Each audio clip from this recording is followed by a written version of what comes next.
অভাব অনটনের সময় রাসূল সাল্লাল্লাহু আলাইহি ওয়াসাল্লাম দ্বিতীয় পর্ব বয়ান খুদ্ প্রথম খণ্ড লেখক মাওলানা মোহাম্মদ হিমায়তুদ্দিন শিবলী। বিসমিল্লাহির রহমানির রহিম। আলহামদুলিল্লাহি রাব্বিল আলামিন ওয়াসসালাতু ওয়াসসালামু আলা সাইয়্যিদিল মুরসালিন ওয়া খাতামিন নাবিয়্যিন ওয়া আলা আলিহি ওয়া আসহাবিহি আজমাইন।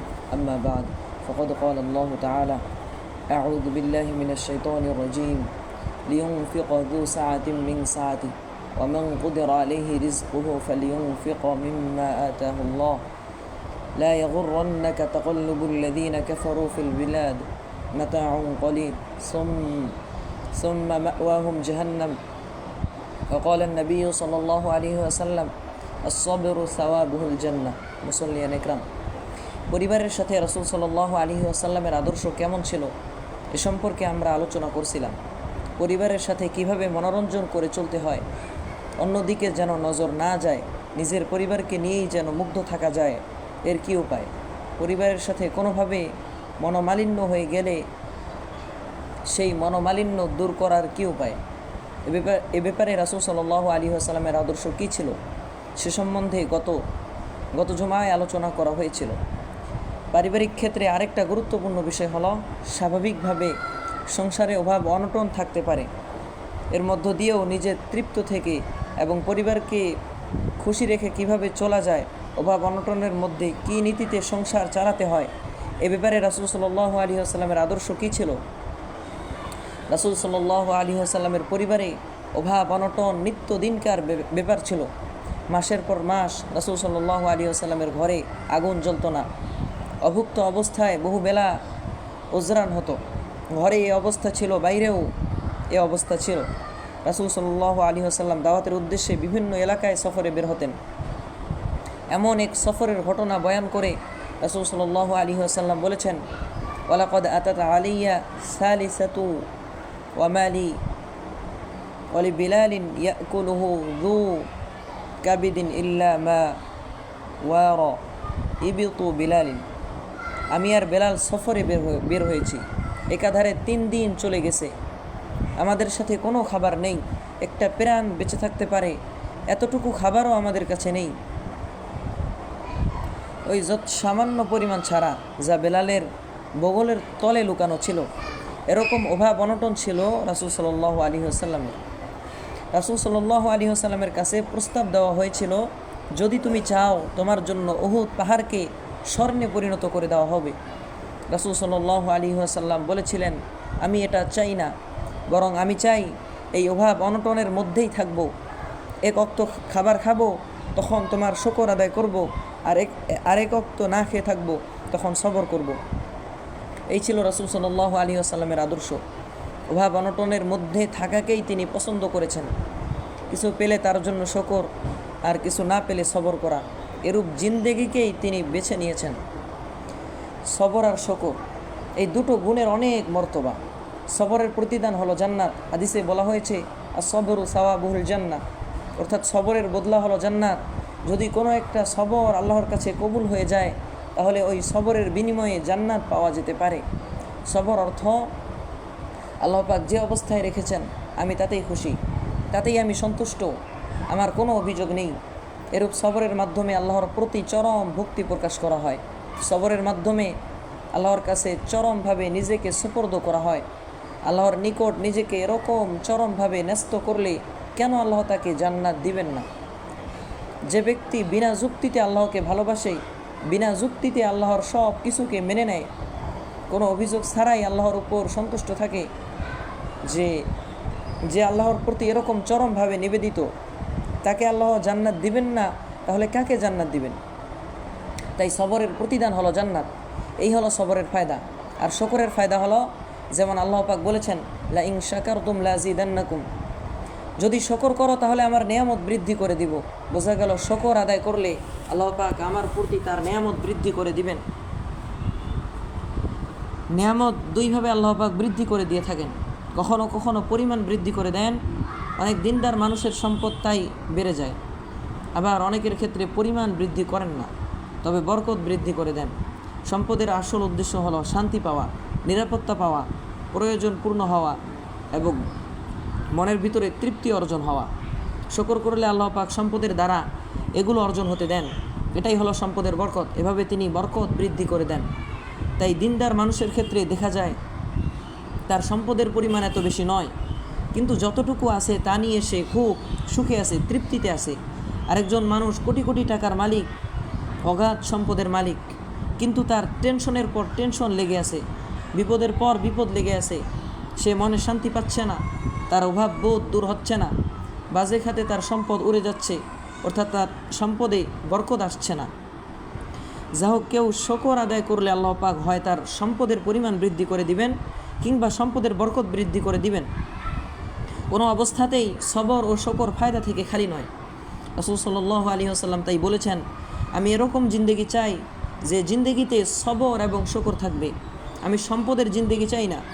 রাসূল সাল্লাল্লাহু আলাইহি ওয়াসাল্লামের জীবনযাত্রার যে মান ছিল, রাসূল সাল্লাল্লাহু আলাইহি ওয়াসাল্লামের পরিবারের জীবনযাত্রার যে মান ছিল, তার চেয়ে আমাদের জীবনযাত্রার মান অনেক অনেক গুণ বেশি। রাসূল সাল্লাল্লাহু আলাইহি ওয়াসাল্লামের জীবনযাত্রার মান কী ছিল?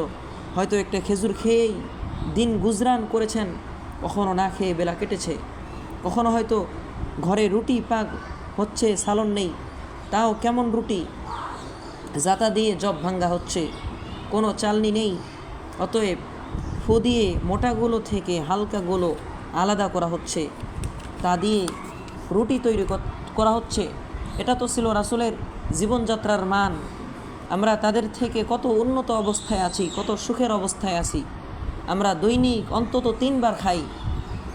অনেকের অবস্থা তো এমন যে কতবার খাই তার হিসাব থাকে না। রাসূল সাল্লাল্লাহু আলাইহি ওয়াসাল্লাম 2 বার খেতেন।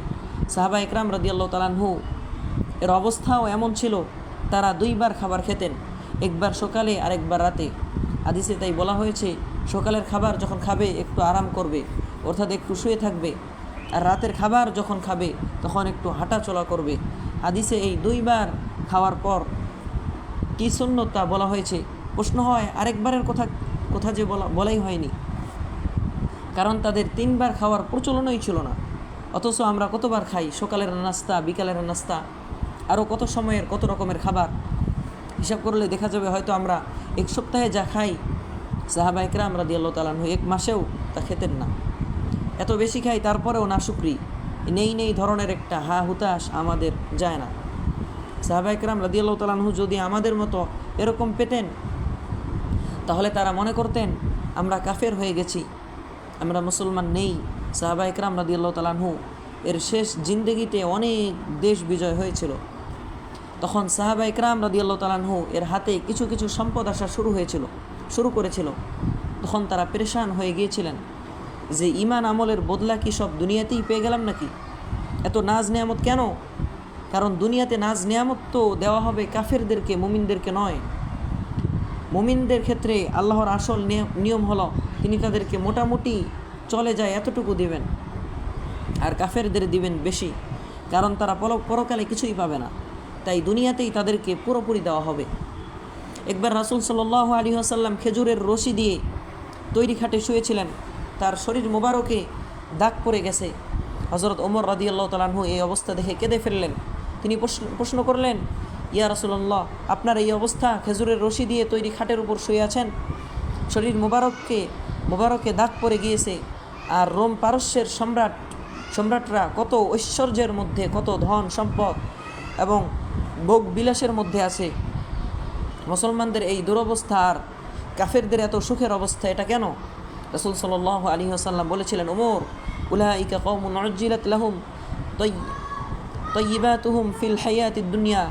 ওই কাফেররা তো এমন সম্প্রদায়, দুনিয়াতেই যাদের সব ভালো কাজের বদলা দিয়ে দেওয়া হয়েছে, পরকালে তো ওদের জন্য কিছুই নেই। অর্থাৎ ওরা দুনিয়াতে অনেক ভালো কাজ করে, সেই সব ভালো কাজের বদলা আল্লাহ ওদেরকে দুনিয়াতেই দিয়ে দেন, কারণ পরকালে ওদের জন্য কিছুই রাখা হয়নি।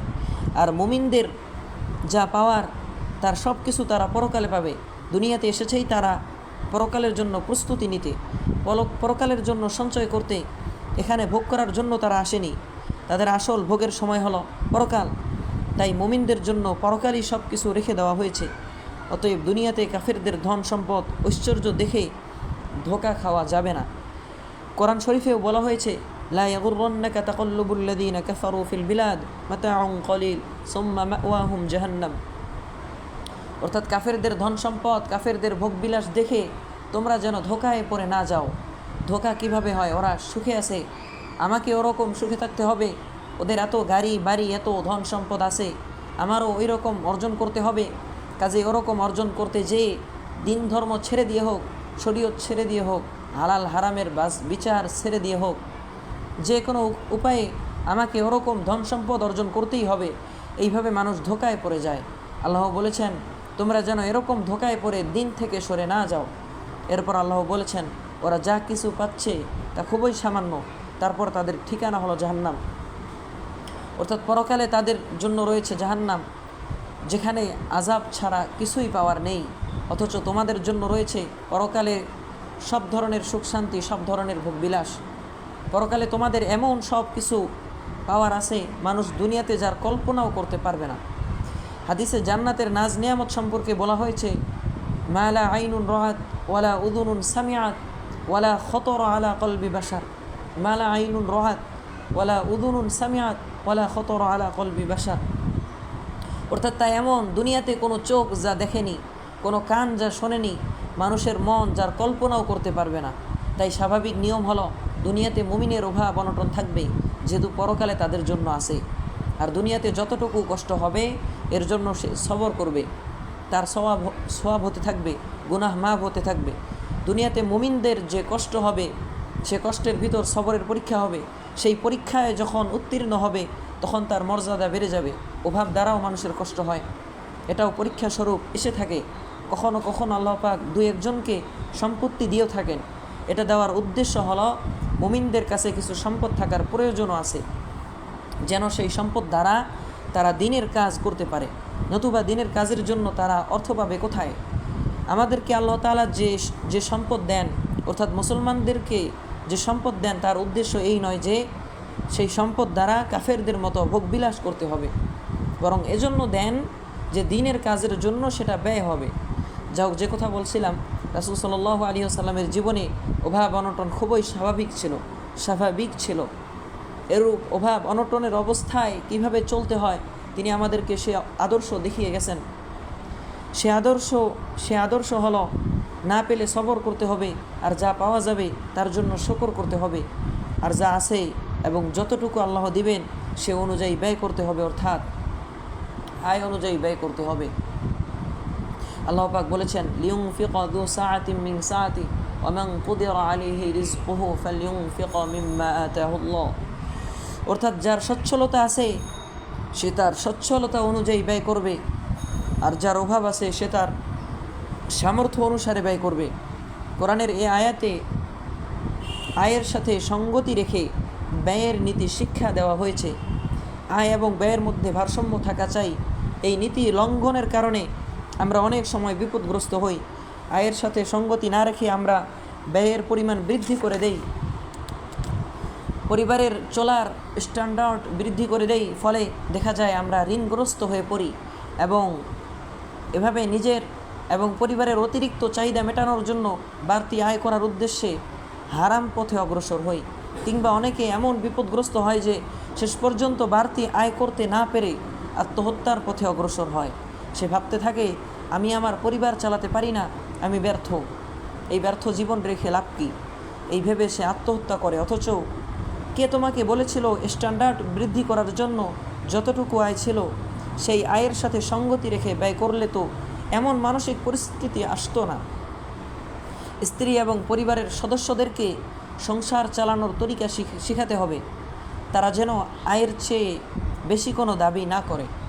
রাসূল সাল্লাল্লাহু আলাইহি ওয়াসাল্লামের নীতি ছিল বিবিদেরকে এক মাসের বা কয়েক মাসের খরচ তিনি একসাথে দিয়ে দিতেন এবং বলে দিতেন এ দিয়ে তোমার এতদিন সংসার চালাতে হবে, এটাই সুন্দর ব্যবস্থা। এর ফলে তারা অতিরিক্ত কোনো দাবি করবে না। তাদেরকে জানিয়ে দেওয়া হোক যে পরিমাণ আয় সে পরিমাণ সে ব্যয় করবে। এভাবে তাদেরকে সংসার চালানো শিখিয়ে দিতে হবে। নিজের মধ্যে এবং পরিবারের লোকদের মধ্যে স্ট্যান্ডার্ড বৃদ্ধি করার চেতনা যেন সৃষ্টি না হয়। এজন্য ইসলামী নীতিতে শিক্ষা দেওয়া হয়েছে গরিবদের সাথে বেশি বেশি ওঠা বসা করো। আমার চেয়ে যে গরিব তার সাথে যদি আমি বেশি বেশি ওঠা বসা করি তাহলে আমার ভেতরে স্ট্যান্ডার্ড বাড়ানোর চিন্তা আসবে না। আমার থেকে উপর স্ট্যান্ডার্ড লোকদের কাছে যখন যাব, আমার বিবি বাচ্চাদেরকে যখন এরূপ লোকদের সাথে ওঠা বসা করাবো, তখন আমি দেখব আমার পরিবারের লোকজন দেখবে ওদের ঘরে কত কিছু আছে, আমাদের তো এত কিছু নেই। তখন ওই স্ট্যান্ডার্ড বাড়ানোর চিন্তা মাথায় ঢুকবে। তাই গরিবদের সাথে বেশি ওঠা বসা রাখতে হবে, অর্থাৎ দিনদার গরিব যারা তাদের সাথে।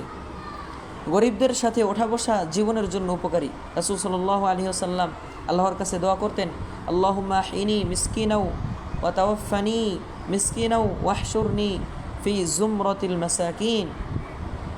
অর্থাৎ হে আল্লাহ, গরিব অবস্থায় আমাকে রাখো, গরিব অবস্থায় আমার মৃত্যু ঘটাও এবং গরিবদের সাথে আমার হাসর করো। অর্থাৎ দুনিয়ায় তো গরিবদের সাথে আসি, আখেরাতেও যেন গরিবদের সাথে আমার হাসর হয়। গরিবদের সাথে হাসর হওয়ার জন্য রাসূল সাল্লাল্লাহু আলাইহি ওয়াসাল্লাম কেন দোয়া করলেন? এর দ্বারা গরিবদের সাথে তার গভীর সম্পর্ক আছে, এটা বোঝানো হয়েছে। দ্বিতীয়ত, গরিবদের সাথে যাদের হাসর হবে তারা তাড়াতাড়ি জান্নাতে যেতে পারবে। হাদিসে আছে, ইয়াদখুলুল ফুকারাউল জান্নাতা ক্বাবলাল আগনিয়াই বিখামসি মিআতি আমিন। অর্থাৎ মুসলমানদের ভিতর যারা দরিদ্র, তারা মুসলমানদের ভিতরে যারা ধনী, তাদের চেয়ে 500 বছর আগে জান্নাতে চলে যাবে। সুবহানাল্লাহ। এটা চিন্তা করলে গরিবদের আর কোনো দুঃখ থাকার কথা নয়। দুনিয়াতে অর্থের অভাবে একটু কষ্ট হলেও পরকালে তার কত বড় পুরস্কার। ধনী হলেই বরং ঝামেলা বেশি। দুনিয়াতেও দেখা যায় যে ধনী তার উপর নানান রকম ট্রাক, নানান রকম ঝামেলা বেশি, আর যে গরিব তার অত সব ঝামেলা নেই। শেখ সাদি তাই বলেন, যদি ধনী না হয়ে থাকো তাতে কোনো পেরেশানি করো না। বাদশা গরিবদের কাছে কোনো ট্যাক্স চায় না। এটা কম পুরস্কার নয় যে 500 বছর আগে জান্নাতে যাওয়া যাবে। পরকালের একদিন দুনিয়ার গণনায় 1000 বছরের সমান। পরকালের একদিন দুনিয়ার গণনায় 1000 বছরের সমান। কোরআন শরীফে বলা হয়েছে, ওয়া ইন্না ইয়াওমান ইনদা রাব্বিকা কাআলফি সানাতিম মিম্মা তাউদ্দুন। অর্থাৎ পরকালের একদিন তোমাদের দুনিয়ার হিসেবে 1000 বছরের সমান। এর সাথে 500 গুণ যদি দেওয়া হয় তাহলে যা হবে, এত বছর পূর্বে গরিবরা জান্নাতে চলে যাবে। এত বছর ধনীদের হাসরের ময়দানে কাটাতে হবে, তাহলে ধনীদের অবস্থা কতই না কঠিন হবে। হাসরের ময়দানে ধন সম্পদের হিসাব দিতেই হয়তো ধনীদের এত সময় আটকে থাকতে হবে।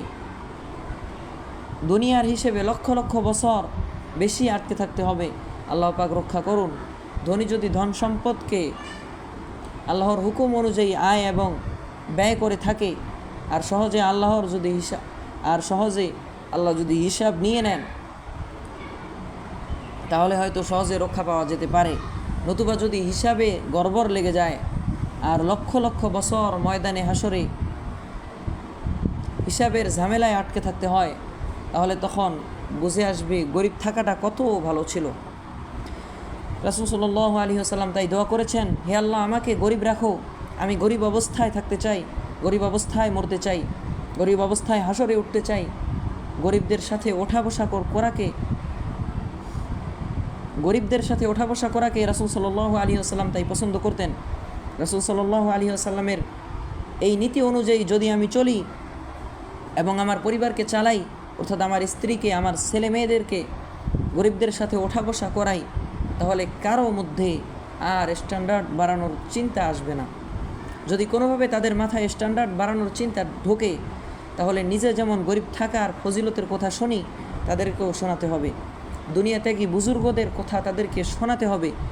দুনিয়া ত্যাগের ফজিলত কী, এটা তাদেরকে শোনাতে হবে। শোনালে আস্তে আস্তে তাদের চেতনা দুরস্ত হয়ে আসবে। স্ত্রী এবং সন্তানাদের মধ্যে কখনও অতিরিক্ত দাবি দেওয়ার মনোভাব টের পেলে তাদেরকে সাবধান করে দিতে হবে। একটা ঘটনা শুনুন। খন্দকের যুদ্ধের পর মদিনা এলাকার দুটো ইয়াহুদি গোত্র, বনু নজির ও বনু কুরাইজা থেকে অর্জিত গনিমতের মাল মুসলমানদের হস্তগত হয়। এতে মুসলমানদের খানিকটা সচ্ছলতা ফিরে আসে। তখন রাসূল সাল্লাল্লাহু আলাইহি ওয়াসাল্লামের বিবিরা মনে করলেন, এবার একটু জীবিকা ও খরচাদি বৃদ্ধির দাবি তোলা যায়। বৃদ্ধির দাবি তোলা যায়। তারা সম্মিলিতভাবে রাসূল সাল্লাল্লাহু আলাইহি ওয়াসাল্লামের কাছে এই দাবি নিয়ে গেলেন যে আমাদের খরচাদির পরিমাণ একটু বৃদ্ধি করে দেওয়া হোক। রাসূল সাল্লাল্লাহু আলাইহি ওয়াসাল্লাম ইচ্ছা করলে কিছুটা বৃদ্ধি করে দিতে পারতেন। সাহাবা ইকরাম রাদিয়াল্লাহু তাআলা আনহুকে যখন দিয়েছেন তখন বিবিদেরকেও তিনি দিতে পারতেন, কিন্তু রাসূল সাল্লাল্লাহু আলাইহি ওয়াসাল্লাম দেখলেন এত সম্পদের মোহ, এত স্ট্যান্ডার্ড বাড়ানোর চিন্তা, এই চিন্তা তো ভালো নয়। এই চিন্তা যদি একবার ঢুকে যায় তাহলে একবার বৃদ্ধি করে দিলেও এ চিন্তা শেষ হবে না, বরং আরও বৃদ্ধি পেতে থাকবে। তিনি এই দাবি শুনে খুব দুঃখিত হলেন, মন ক্ষুণ্ণ হলেন। এ প্রসঙ্গে কোরআনের আয়াত নাজিল হয়ে গেল, ইয়া আইয়ুহান নাবিয়্যু কুল লিআজওয়াজিকা ইন কুনতুন্না তুরিদনাল হায়াতাদ দুনিয়া ওয়া জিনাতাহা ফাতাআলাইনা উমাত্তি'কুন্না ওয়া উসাররিহকুন্না সারাহান জামিলা ওয়া ইন কুনতুন্না তুরিদনাল্লাহা ওয়া রাসূলাহু ওয়াদ দারাল আখিরাহ ফাইন্নাল্লাহা আ'আদ্দা লিল মুহসিনাতি মিনকুন্না আজরান আযীমা। হে নবী, তুমি বিবিদেরকে বলে দাও, যদি পার্থিব জীবন ও তার বিলাসিতা কামনা করো তাহলে আসো, আমি তোমাদের ভোগের ব্যবস্থা করে দেই এবং ভালোভাবে তোমাদেরকে বিদায় দিয়ে দেই, অর্থাৎ যা চাও তা দিয়ে দেব। তবে আমার বিবি হিসেবে আর থাকতে পারবে না, কারণ আমার আদর্শ এটা নয় যে আমার পরিবারে সম্পদের মোহ এসে ঢুকবে। আর যদি আল্লাহর রাসূল ও পরকাল চাও, অর্থাৎ আল্লাহকে খুশি করতে চাও, আল্লাহর রাসূলের খুশি মোতাবেক থাকতে চাও, পরকালে যদি পেতে চাও, তাহলে জেনে রাখো তোমাদের মধ্যে যারা নেককার আল্লাহ তাদের জন্য মহা পুরস্কারের ব্যবস্থা করে রেখেছেন। এই আয়াত নাজিল হওয়ার পর রাসূল সাল্লাল্লাহু আলাইহি ওয়াসাল্লাম এক এক করে সব স্ত্রীকে ডেকে এটা শোনালেন। প্রথমে হযরত আয়েশা রাদিয়াল্লাহু তাআলা আনহাকে ডেকে বললেন, আয়েশা, একটা কথা বলবো, এখনই জবাব দিবে না, চিন্তা ভাবনা করে মাতা পিতার সাথে পরামর্শ করে তারপরে জবাব দিবে। আল্লাহ পাক এই আয়াত নাজিল করেছেন যে ধন সম্পদ চাইলে দিয়ে দিব, তবে আমার থেকে আলাদা করে দিব। এখন ধন সম্পদ চাও না আমাকে চাও, এখনই তুমি জবাব দিবে না, চিন্তা ভাবনা করে মাতা পিতার সাথে পরামর্শ করে তারপর জবাব দিবে। হযরত আয়েশা রাদিয়াল্লাহু তাআলা আনহা বললেন যে পরামর্শের দরকার নেই, আমি আপনাকেই চাই। সব বিবি এরকম জবাব দিলেন যে আপনাকেই চাই, এই জীবন চাই, ওই জীবন চাই না। এখানে লক্ষ্য করুন, রাসূল সাল্লাল্লাহু আলাইহি ওয়াসাল্লাম যখন দেখলেন বিবিদের মধ্যে, পরিবারের সদস্যদের মধ্যে স্ট্যান্ডার্ড বাড়ানোর চিন্তা ঢুকেছে, বেশি দাবি দেওয়া শুরু হয়েছে, তখন সাথে সাথে তিনি দুনিয়া ত্যাগের ওয়াজ শোনালেন এবং তাদেরকে সাবধান করে দিলেন, তাদেরকে শাসালেন। এটাই হলো নিয়ম, এভাবেই তাদেরকে নিয়ন্ত্রণে রাখা যায়। এটাই হলো টানা পোড়নের মধ্যে, অভাব অনটনের মধ্যে রাসূল সাল্লাল্লাহু আলাইহি ওয়াসাল্লামের সংসার চালানোর নীতি। এটাই হলো কোরআন হাদিসের নীতি। আল্লাহ পাক আমাদেরকে রাসূল সাল্লাল্লাহু আলাইহি ওয়াসাল্লামের আদর্শ অনুসরণ করার তৌফিক দান করুন। আল্লাহুম্মা রযুকনা লিত্তিবাই সুন্নতি নবিয়িকা